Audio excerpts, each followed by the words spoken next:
Experience let's say कि 9 जुलाई 2024 का divine message goddess guidance universal message क्या है। आज यूनिवर्स आपसे क्या कहना चाहते हैं, आज आपको क्या जानने की ज़रूरत है। और अगर ये गाइडेंस आज के दिन के लिए नहीं है तो डेफिनेटली ये किसी पर्टिकुलर सिचुएशन के लिए हो सकता है जिससे अभी आप गुजर रहे हैं। रीडिंग शुरू करने से पहले मैं आपको एक इन्फॉर्मेशन देना चाहती हूँ।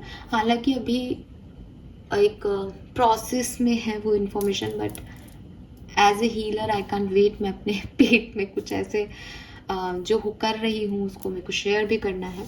सो मैं आपको बता दूँ कि मेंबरशिप, यूट्यूब मेंबरशिप एक प्रोसेस है। शायद आप में से काफ़ी यूट्यूबर्स होंगे जो ये जानते हैं, तो मैंने भी फाइनली उसे अपग्रेड किया है। और अच्छी चीज़ ये है आप लोगों के लिए कि आप अपनी पर्सनल गाइडेंस मुझसे ले सकते हैं। तो 1 मिनट का जो शॉर्ट होता है उसमें मैं आपकी किसी यस और नो का सिर्फ आपके लिए आपकी रीडिंग चेक कर सकती हूँ, पर्सनलाइज रीडिंग। क्योंकि ये यूट्यूब पे है, सोशल मीडिया पे है, इसलिए आप अगर अपनी ज़्यादा डिटेल्स मुझसे शेयर नहीं करें तो भी आपका एनर्जी चेक इन, एक तो हम लाखों लोगों का एनर्जी चेक इन करते हैं कलेक्टिव रीडिंग में, एक सिर्फ आपका एनर्जी चेक इन करके मैं आपको शॉर्ट में आपके लिए गाइडेंस या कोई पर्टिकुलर डे का यस और नो का क्वेश्चन आंसर जो आप चाहते हैं वो मैं आपको प्रोवाइड कर पाऊँगी। सो मैंने देखते ही उसे अप्रूवल के लिए भेज दिया जितना मुझे समझ आया, और उसमें मिनिमम प्राइस थी 29 रुपीज़। तो देखो एक्वेरियस 111 है, 29 अगेन 11 है, तो मैंने 29 रुपीज़ ही रखे हैं। फर्स्ट ही उसका मतलब मिनिमम प्राइस है। और मैंने आपको कई बार पहले भी बताया है कि कुछ चीज़ों में जब आप किसी से कुछ लेते हैं तो एक दक्षिणा काइंड ऑफ चीज़ जो है वो दी जाती है। तो इसको बिल्कुल भी ऐसे नहीं लगेगा कि तो पेड है। आई गेस 29 रुपीज़ तो हम ऐसे ही खर्च कर देते हैं कई बार, या कभी सेविंग में भी इकट्ठे कर लेते हैं। तो यस, आप लोग भी ट्राई कीजिएगा, लेकिन ये सिर्फ मेंबर्स के लिए है। तो मेंबरशिप कम्युनिटी की क्या प्रोसेस है, पहले एक बार अप्रूवल आ जाए फिर मैं इस पर ज़रूर काम करूँगी। एंड आई होप कि मैं ज़्यादा से ज़्यादा लोगों से जुड़ पाऊँगी और उनके लिए कुछ कर पाऊँगी इसके थ्रू। और मैं ये भी मानती हूँ कि आप में से काफ़ी लोग हैं जो कि मेरी एनर्जीज़ का सही तरीके से यूटिलाइज़ करेंगे, उनको वेस्ट ना करके अपने किसी काम आने के लिए यूज़ करेंगे, राइट। तो चलिए इसी गुड न्यूज़ के साथ, अब ये कब होगा कैसे होगा आई रियली डोंट नो। मैंने यूट्यूब पे सिर्फ अभी सीरियसली जस्ट अभी मैंने प्रूव ही किया है और उस चीज़ को ही पढ़ रही थी। फिर ही मैं रेडी हुई रीडिंग के लिए और अब मैं कर रही हूँ रीडिंग। तो लेट्स सी कि क्या सब होने वाला है कल के दिन में, क्या गाइडेंस फॉलो करना चाहिए एक्वेरियस को। Let's see Aquarius 9 July 2024। Please universe, please divine power, please spirit guides, please give me the accurate messages which are in our higher goods. Thank you. Thank you so much.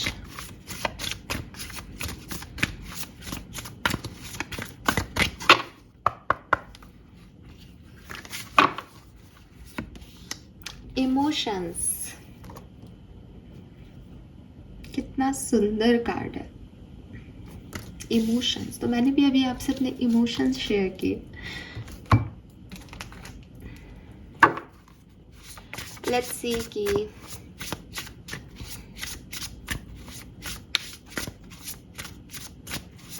और क्या message हमें मिलते हैं आज के लिए।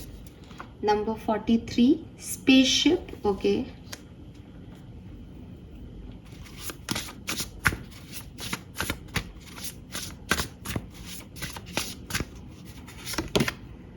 Wow, we have the sun, number 11.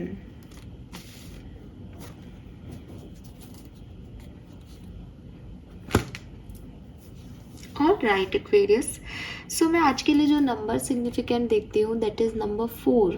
4 number आज के लिए बहुत सिग्निफिकेंट है। एंड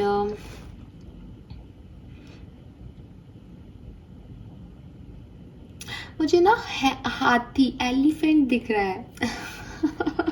अब आप कहोगे कि हम क्या करें एलिफेंट का, लेकिन एलिफेंट दिख रहा है। एंड ये डेफिनेटली कोई नंबर या कोई ऐसे साइन नहीं है, बट अगर आज रास्ते में कहीं एलिफेंट दिख जाए तो उसको प्रणाम कर लेना गजराज जी को, ठीक है। और आपके घर में एलिफेंट का जोड़ा है क्या, वो रखते हैं वास्तु के हिसाब से, तो मे बी आपके लिए वो हो यहाँ पे। और मे बी ई अल्फ़ाबेट आपके लिए सिग्निफिकेंट हो, जो मैं यहाँ समझ पा रही हूँ। ठीक है, तो नंबर तो मुझे 4 ही दिख रहा है सिर्फ। कलर की अगर मैं बात करती हूँ आज के दिन, तो मुझे ब्लैक कलर दिखता है। ब्लैक कलर आज के लिए सिग्निफिकेंट हो सकता है। ठीक है, यहाँ पे जो नंबर है दैट इज़ नंबर 43 और 7, नंबर 11 और 2। तो 2 नंबर, 7 नंबर आपका जन्मांक, मूलांक, भाग्यांक हो सकता है। कोई डेट हो सकती है स्पेसिफिक, आपकी एज हो सकती है 31, 32, 33, 34 या 43, 41, 42। ठीक है, मैसेज क्या है? पहला मैसेज जो आपके लिए है वो है डरो मत। ठीक है, किस चीज़ से नहीं डरना है एक्वेरियस? 2-3 चीज़ें दिखती हैं यहाँ पे। पहली चीज, अकेले चलने से मत डरो। बहुत स्ट्रॉन्ग वाइब्स आ रहे हैं कि इमोशंस इतने हावी हो रहे हैं कि शायद कोई व्यक्ति डर रहा है कि मैं अकेले कैसे करूँगा ये सब, मैं अकेला रह गया, मेरी लाइफ में अब क्या होगा, मैं अकेले कैसे मैनेज करूँ, है ना, पता नहीं आगे चीज़ें ठीक होंगी भी या नहीं। और एक अकेलेपन का डर है, एक लोनलीनेस का डर लग रहा है किसी को कि मैं अकेला हूँ। डोंट अफ्रेड, ठीक है, बिकॉज मैं जो हमेशा कहती हूँ कि आप प्रोटेक्टेड हैं, डरे नहीं। जब तक आप उस प्रोटेक्शन को एक्सेप्टेंस नहीं देंगे ना एक्वेरियस, वो प्रोटेक्शन आपको प्रोटेक्ट नहीं कर सकती। बिकॉज कोई भी पॉजिटिव एनर्जी होती है ना, वो नेगेटिव एनर्जीज तो देखो आपके ऊपर वैसे ही आएंगी, आप उनको एक्सेप्टेंस नहीं मांगेगी, वो इसीलिए वो नेगेटिव है। लेकिन कोई भी पॉजिटिव, कोई भी अच्छा व्यक्ति है तो घर में कैसे घुसेगा? नॉक करके कि मैं आऊँ आपके यहाँ। लक्ष्मी जी की भी कहानी हम पढ़ते हैं तो हम बोलते हैं कि भाई लक्ष्मी जी ने नॉक किया उस औरत के घर। एक लक्ष्मी जी की कहानी कहते हैं दिवाली पे, हमारे यहाँ तो कहते हैं कि शॉर्ट में बता देती हूँ कि वो भाभी होती है और देवर होता है, तो उस देवर को सांप मिलता है तो वो कहती है कि ऊपर टिन पे डाल दो देवर जी। और फिर राजा को वो जब मिल जाता है कि ये रानी इसका हार इसके पास है, और चील आती है और हार जो है नौलक्खा वो सांप की जगह डाल जाती है और सांप को ले जाती है। तो जब राजा को पता चलता है कि इनके यहाँ नौलक्खा हार है तो वो कहती है भाई ये नौलक्खा हार दे दो मेरी रानी का, और जो मांगो मांगना है तुम्हें। तो वो लेडी कहती है कि भाई दिवाली के दिन मेरे यहाँ पे दिया जलने दो और बाकी सब जगह अंधेरा रहने दो। तो जब उसके घर दिया टिमटिमा रहा होता है तो लक्ष्मी जी तो वही रोशनी जहाँ होती है वहीं जाती हैं, इसीलिए अपन दिए की रोशनी करते हैं। बेसिकली दिवाली की कहानी है तो इसको ऐसे लिखा है। तो लक्ष्मी जी भी नॉक करती हैं कि मैं तेरे घर आना चाहती हूँ, तेरे घर में दिया टिमटिमा रहा है। तो वो कहती है किस रूप में आओगी? तो कहती है कि लक्ष्मी के रूप में आओगी। तो वो मना कर देती है कि लक्ष्मी तो फिर आती जाती रहती है। तो वो कहती है कि अच्छा चल, चंचला बन के नहीं आऊँगी, गृह लक्ष्मी के रूप में आऊँगी, हमेशा तेरे घर रहने आऊँगी, अब तो दरवाज़ा खोल दे। तो फिर वो दरवाज़ा खोलती है। तो जब भी कोई भगवान भी आ रहे हैं, कोई और पॉजिटिव एनर्जी आपके घर आ रही है, ये सब आपकी इच्छा मांगते हैं कि क्या तुम ये करना चाहते हो, क्या तुम ये चीज़ चाहते हो, है ना। तो इसलिए जब प्रोटेक्शन आपकी तरफ आ रहा है कोई पॉजिटिव एनर्जी का, तो वो आपसे कह रहा है कि तुम विश्वास करते हो ना कि मैं तुम्हें प्रोटेक्ट करूंगा या करूंगी। तो आप विश्वास दिखाना पड़ेगा कि यस मैं विश्वास करता हूँ। अभी आपका विश्वास टूटा तो नहीं है, जहाँ तक मैं इस एनर्जी को चैनल कर पा रही हूँ। आपके मन में पहले का ही डर है। तो आपको यही कहा जा रहा है कि भाई जब आपका किसी ने विश्वास तोड़ा ही नहीं, आप प्रोटेक्टेड हो, हम कह रहे हैं आपके साथ कुछ गलत हो नहीं रहा, कुछ होगा भी नहीं, तो ट्रस्ट दो ना सामने वाली एनर्जीज को कि हाँ मुझे पता है आप मुझे प्रोटेक्ट करेंगे। सो डोंट बी अफ्रेड, ठीक है। दूसरी चीज, कुछ है आसपास के एनवायरनमेंट में सिचुएशंस या लोग जो आपको डिप्रेस कर रहे हैं, जो आपको सप्रेस कर रहे हैं, जो आपकी एनर्जीज को खुल के नहीं आने दे रहे। वो आपको कह रहे हैं कि अरे ये तू नहीं कर पाएगा, या वो आपको कह रहे हैं कि तू गलत कर रहा है या कर रही है, वो आपको बता रहे हैं कि तुम गलत हो यहाँ पे। उनसे ज़्यादा अफेक्ट मत हो, ठीक है। ये दुनिया है एक्वेरियस और दुनिया की रीत है। मतलब मैं अपना एग्जाम्पल दे देती हूँ ताकि आप लोगों को बुरा नहीं लगे कि फॉर एग्जाम्पल कोई व्यक्ति मुझे कह रहा है कुछ, ठीक है। अब मैं चाहती हूँ कि वो मेरी बात सुने, जो मैं कह रही हूँ उसको माने। तो मैं क्या करूँगी, उस व्यक्ति को डिप्रेस करके अपनी बात कहना चाहूँगी कि भाई वो डायरेक्टली तो मेरी बात मान नहीं रहा, तो मैं उसे कहूँगी अरे देखना अब तुम्हारा ये काम नहीं होगा इसलिए तुम ये कर लो वो कर लो, ऐसे मतलब मैं शायद समझा नहीं पा रही बिकॉज मैं कर भी नहीं सकती ऐसा, लेकिन कुछ लोग आपके एनवायरनमेंट में ऐसे लोग हैं जो अपनी बात क्योंकि आपसे डायरेक्टली नहीं मनवा पा रहे तो वो आपको डरा करके मनवाना चाह रहे हैं, वो आपके मन में वो डर पैदा कर देना चाहते हैं कि तुम ये अकेले कर ही नहीं सकते, या तुम ये क्या कर रहे हो, इसका तो ये हो जाएगा, या देखो तुम्हारी वजह से मेरी लाइफ में ये खराब हो गया। तो उससे ज़्यादा अफेक्ट होने की ज़रूरत नहीं है। बेसिकली वो लोग इनसिक्योर हैं, बेसिकली वो लोग उस सिचुएशन में हैं जहाँ वो एक अहंकार में है कि वो अपनी बात आपके थ्रू मनवा लें या कह दें, या आप उनकी बात मान लो, या वो अपने आप को सही साबित कर दें। उस चक्करबाजी में वो ये एक्शंस ले रहे हैं।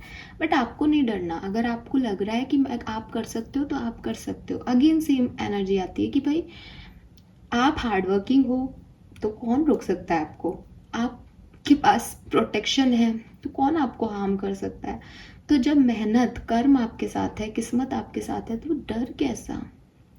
पर क्योंकि ये डर है तो किस्मत पे विश्वास नहीं हो रहा, डर है इसलिए कर्म प्रॉपर नहीं आ पा रहे, तो फिर रिजल्ट्स कैसे मिलेंगे। तो सबसे पहले जो मैंने पहली एनर्जी चैनल की वही इम्पॉर्टेंट है, ले दे के डर है। तो डर को ख़त्म करने की कोशिश करो।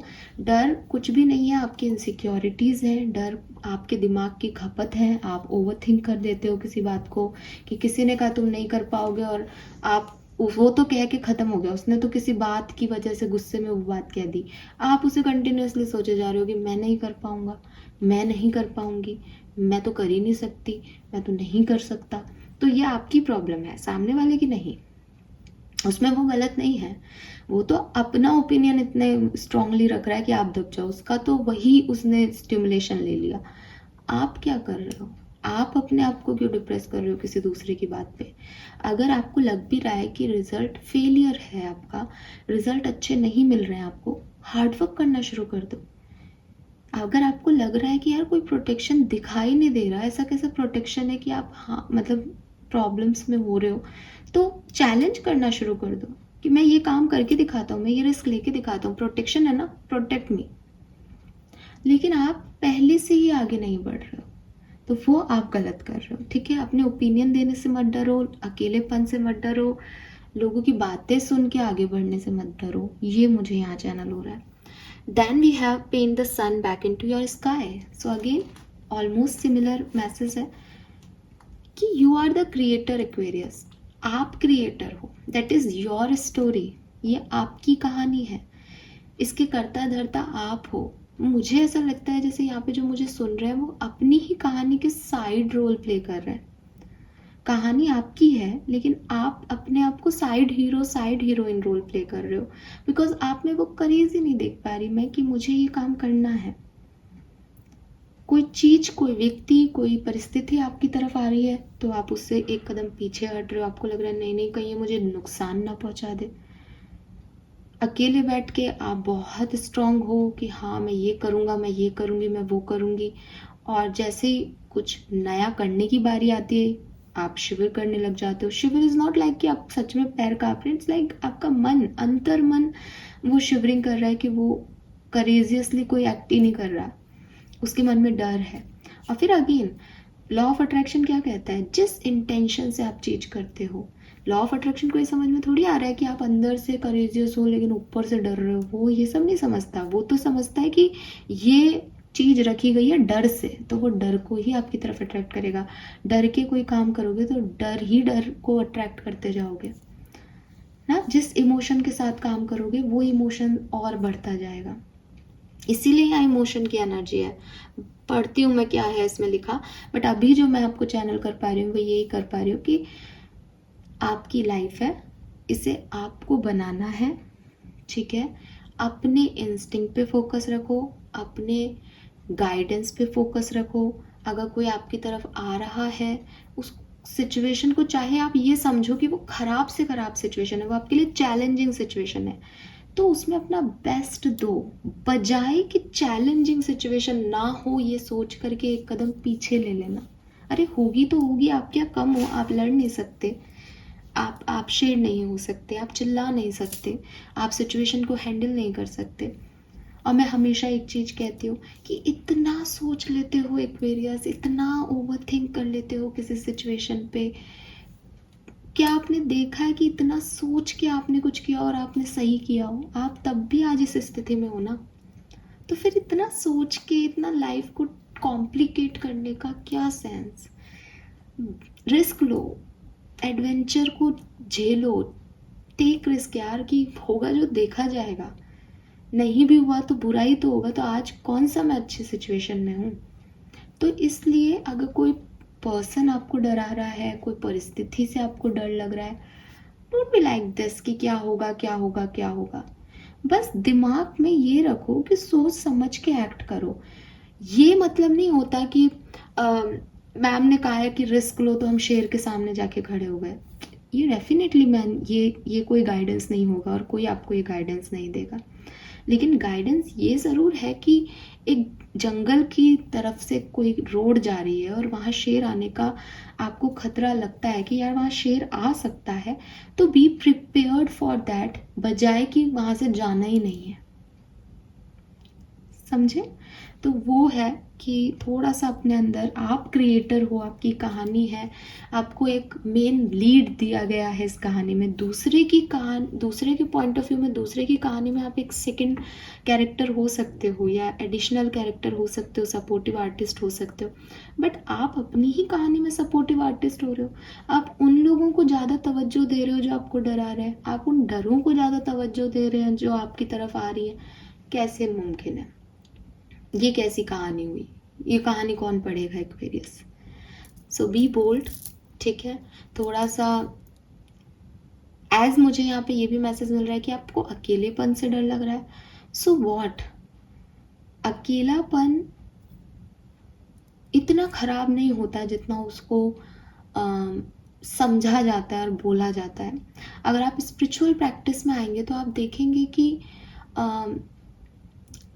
जो आपके रिलीजन्स आपको समझाते आए हैं, जो स्पिरिट लेवल पे आपको बात कही जाती है, वो यही कही जाती है कि आप खाली हाथ ही आए हो और खाली हाथ ही आपको जाना है। रिश्ते यहीं बन रहे हैं, यहीं टूट रहे हैं, और अगर आप बहुत बढ़िया तरीके से भी चला लेते हो तो भी वो यहीं छूट जाते हैं। आप उनको साथ लेके नहीं जा सकते, ठीक है? सो डेफिनेटली कोशिश करो कि अपने अच्छे कर्म करो, अच्छे रिश्ते बनाओ, अपने रिश्तों को अहमियत दो, रिश्तों को अच्छे से निभाओ, क्योंकि आप एक अच्छे ह्यूमन बीइंग हो। क्योंकि ये आपके कर्म रहेंगे, जब आप चले जाओगे कर्म आपके साथ जाएंगे। लेकिन ये अटैचमेंट कि हमेशा मेरे साथ कोई हो, हमेशा मैं किसी पे डिपेंड रहूं, हमेशा कोई अवेलेबल रहे, कभी कोई मुझे सुनने के लिए बैठा रहे, ये ज़रूरी नहीं है। तो अगर लाइफ ने आपको एक ऐसी स्टेज पे खड़ा किया है जहाँ आप अकेले हो, तो ये बहुत अच्छी चीज़ है, बिकॉज लाइफ आपको रियलिटी का सामना करना सिखा रही है। अगर आप 1-1.5 साल अकेला जी लेते हो ना, तो ट्रस्ट में आप फर्दर कभी भी किसी पे डिपेंड होकर ज़िंदगी को नहीं जियोगे और शांति से, सुकून से जा सकोगे इस ज़िंदगी से, इसको छोड़ के, जब भी कभी आपका वो टाइम आएगा। रीज़न, क्योंकि कभी कभी उस पर्टिकुलर टाइम पे हम मोह माया में इतने ग्रस्त होते हैं कि मौत को भी हम सोचते हैं कि नहीं आए नहीं आए नहीं आए, और कितना पेनफुल होता है वो कि हम चाहते हैं कि नहीं हो ये चीज़, लेकिन वो होती है। जो होना है वो तो होना है। और सोच के देखो कि एक संयमित और विवेकशील इंसान वो बेड पे लेटा है और उसको पता है कि हाँ ठीक है, लेकिन मैंने अपने काम पूरे कर दिए, मैंने अपनी जिम्मेदारी निभा दी, जितनी मैंने निभा पाया उतनी वैसे निभा दी, और वरना मैंने तरीके से सबको समझा दिया, अब ठीक है। तो वो है ना कि इच्छा मृत्यु, कि अब पे इंसान नहीं जा रहा तो भाई ठीक है, मैं जाना चाहता हूँ या जाना चाहती हूँ, एकदम शांति से, कोई मोह नहीं, कोई माया नहीं, कोई डर नहीं, किसी तरीके का कुछ नहीं, क्योंकि पता है अच्छे कर्म किए हैं। और जहाँ बुरे कर्म है वहाँ आदमी घिसता रहता है उस ज़िंदगी को, उसका ना तो यहाँ से छूट पाता है सहारे और मोह, ना मौत उसको ठीक से आती है, तो वो एक लड़ाई लड़ता रहता है पूरी ज़िंदगी में। तो आप क्या चाहते हो? आप शांति और सुकून चाहते हो ना? तो ये जो अकेलापन है, इसमें कितनी शांति और सुकून है। लेकिन जब ये शांति और सुकून हमें ऑफर किया जाता है यूनिवर्स के थ्रू, तो हम उससे फाइट करते हैं कि आपने हमें अकेला रख रखा है। उन्होंने आपको अकेला नहीं किया, उन्होंने आपको रियलिटी समझने का मौका दिया है। आप कितने ही रिलेशनशिप्स ऐसे देखते होंगे कि और मैसेज मुझे मिल रहा है, बिकॉज ये किसी के लिए रिलेशनशिप वाइज भी हो सकता है। सो ये जब सेपरेशन का स्टेज आता है ना किसी रिश्ते में, तो आप देखोगे कि एक इंसान है, किसी के साथ है, वो उसकी वैल्यू नहीं कर पाता, वो जान नहीं पाता कि सामने वाला इंसान की उसकी लाइफ में क्या इंपॉर्टेंस है। डेली किसी से शादी हो जाती है, तो अगर आप भी मैरिड कपल हैं तो इसको बुरा मानने की बात नहीं है। आप हर दिन अपने पर्सन को वैल्यू नहीं कर पाते क्योंकि आपके पास बहुत से काम है और आपको पता है कि वो तो है ही, मेरा पार्टनर है ही, उसको क्या दिखाना है ना। तो हम नहीं करते। लेकिन वही पार्टनर मायके चला जाए या किसी ऑफिस ट्यूब पे चला जाए या सेपरेशन हो जाए या लड़ाई हो जाए, तो दिन में हमें वो रियलाइज़ हो जाता है कि यार लाइफ में कुछ कमी है ना, हम नहीं रह पा रहे उसके बिना, हमको चाहिए वो व्यक्ति वापस। तो ये जो सेपरेशन आते हैं लव लाइफ में, ये जो दूरियां आती हैं, ये ज़रूरी हैं। ये ज़रूरी है क्योंकि इनसे वो एहसास बने रहते हैं कि आप एक दूसरे के बारे में सोचते हैं, आप एक दूसरे के लिए ज़रूरी हैं, आप एक दूसरे को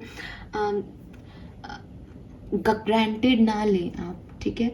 तो वो चीज़ जो है वो भी ज़रूरी है। तो जो कुछ भी आपका टाइम चल रहा है, अगर आप लोनली फील कर रहे हो, अकेलापन फील कर रहे हो, इस पे रिग्रेट होने का, इसे कोसने का, इसमें रोने का, इससे अच्छा है कि इसको मी टाइम करके सेलिब्रेट करें कि ये आपका अपना टाइम है जब आप खुद पे काम कर सकते हो, जो भी आपने आज तक कर्म किए हैं, एक्ट किए हैं, उनको समझ सकते हो। बहुत बढ़िया टाइम है।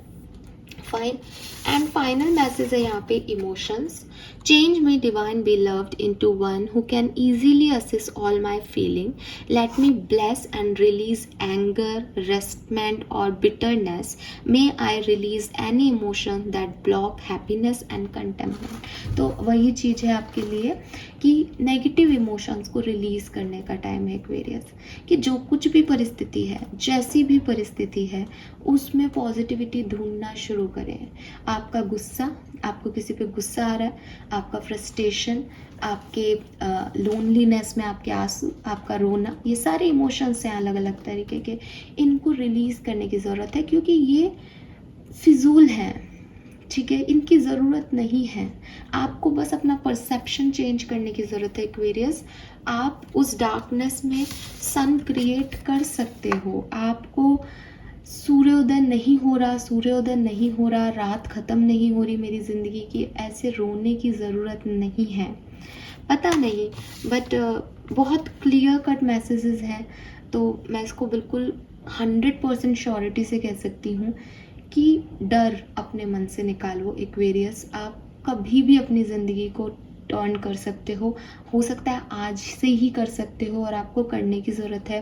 हो सकता है आप चीज़ों को बहुत बहुत नेगेटिव शेप में देख रहे हो कि आपके साथ कुछ हो रहा है तो बहुत गलत हो रहा है, आपके साथ कोई कुछ कह रहा है तो वो गलत कर रहा है, वो सही नहीं है, लेकिन वो ऐसा है नहीं, ये आपने बना लिया है कि वो ऐसा है। हो सकता है आप अकेले हो तो इसलिए ताकि आप चीज़ों को अच्छे से समझ सको। हो सकता है कुछ लोग आपके साथ मिसबिहेव कर रहे हैं तो इसलिए ताकि आप उनकी नीयत को जान सको। हो सकता है कुछ लोग आपकी ज़िंदगी से चले गए हैं तो या तो आपको थोड़े टाइम में ये रियलाइज़ हो जाएगा कि वो लोग कितने ज़रूरी है, या फिर आपको ये रियलाइज़ हो जाएगा कि उनके बिना भी ज़िंदगी है और वो लोग इतने इम्पोर्टेंट नहीं थे जितना आपने उन्हें इम्पोर्टेंस दे रखी थी। तो हर चीज़ का, हर परिस्थिति का एक मायना है, उस मायने को समझो, खुश रहो और खुशियों को एक दूसरे को बांटो, ठीक है। आप बस आज के लिए, अगले 24 घंटे के लिए आप अपने मन में आज ही सुबह ये थॉट प्रोसेस क्रिएट कर ले कि आज अगर ज़िंदगी में मुझे कुछ अच्छा नहीं भी लगेगा तो भी मुझे कोई ज़्यादा फ़र्क नहीं पड़ेगा, आज होने दो जो हो रहा है, मैं उस पर रिएक्ट नहीं करूँगा और ये नहीं सोचूंगा कि मेरे साथ कुछ बुरा हुआ, मैं उसमें अच्छा देखने की कोशिश करूँगा। आप करो ये कोशिश आज के दिन, आप मुझे बताना फिर मैसेज करके कि आपका दिन कैसा गया। लेकिन आप ये नहीं सोचें, आप ओवर इमोशंस आज के दिन ना दिखाएं, उसके लिए आज का दिन बिल्कुल भी नहीं है, ठीक है। आपको बहुत परेशान होने की, बहुत ज़्यादा ओवरथिंक करने की ज़रूरत नहीं है किसी सिचुएशन में। सब अपने आप अच्छा हो रहा है, बढ़िया हो रहा है। जनरस रहें, ग्रेटफुल रहें, यूनिवर्स को ग्रेटिट्यूड शो करें, दैट्स इट। आपके लिए जो चीज़ें आज खराब हैं वो भी बहुत अच्छी हो जाएंगी आज के दिन, क्योंकि आपने उस तरह से सोचा ही नहीं उस चीज़ को। फाइन, ये मैसेज मुझे लगता है आपके लिए। एंड एक और मैसेज लगता है कि मे बी आप अपनी लाइफ में किसी से मिलने वाले हैं या ऑलरेडी मिल चुके हैं। अगर वो कोई पर्सन आपको कुछ ऑफर कर रहा है, स्पेशली कोई पार्टनरशिप ऑफर कर रहा है, ठीक है, या आप में इंटरेस्ट शो कर रहा है, आपको हेल्प ऑफर कर रहा है, उसे उसका काम करने दीजिए। इट डजेंट मीन कि आप उसके लिए राजी हैं या आप वो ऑफर ले रहे हैं, नहीं, उसको रिजेक्ट मत करो अभी, ठीक है। ये मैसेज कुछ लोगों के लिए है, लेकिन ये मैसेज भी मुझे बहुत स्ट्रांगली मिल रहा है। तो ये मैं आपको कहूँगी कि यूनिवर्स कुछ फैमिलियर लोगों को, जो शायद आपको अभी नहीं पता, ऐसे लोगों को आपकी तरफ लेके आ रहे हैं। सो आप उनको उतनी नेगेटिविटी मत दो, वो फियर मत दो उनको एनर्जी में। अगर आप नहीं चाहते वो आपकी हेल्प करें, तो भी आप प्यार से मुस्कुरा के कहो कि अभी मुझे आपकी हेल्प की ज़रूरत नहीं है, जब होंगी तब मैं बताऊंगी। लेकिन ये नहीं कहो कि मुझे किसी की ज़रूरत नहीं है। नो, आपको कब किसकी ज़रूरत पड़ जाए you never know, right. Yes, तो थोड़ा सा प्यार से डील करो सिचुएशन को। This is all for you guys, thank you so much, bye bye.